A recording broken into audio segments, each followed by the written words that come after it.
Я ехал в город, и у меня с машины получилось неполадки по ходовой части.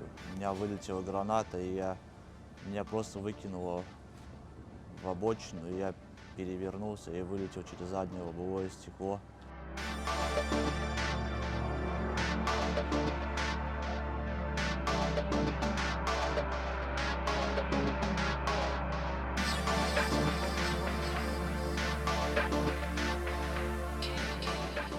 Они прогнозировали, что у меня шансов вообще нету даже сидеть. И сказали надеяться на Бога. Ну, я вот духом не упал, и вот занимаюсь, сейчас сижу, стою, когда хожу с помощью ортезов. Это электрическая коляска, я с ней научился, можно сказать, с первого дня. Ну, она очень удобная, она поворотливая, едет назад, вперед.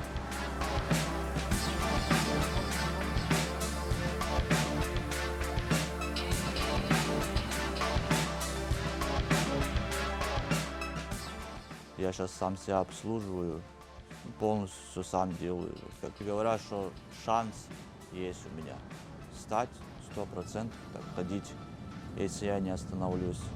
Каждый день у меня индивидуальные занятия.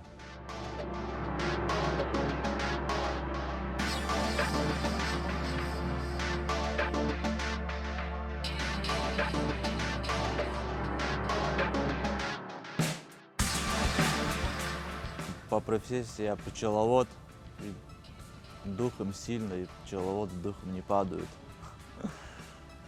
И вот так вот добился, ну еще и буду добиваться результатов. Я хочу сейчас обратиться к людям, то что я уже вот как год спустя не работаю, чтобы мне помогли с средствами на дальнейшую реабилитацию, чтобы стать на ноги. Слава вам большое.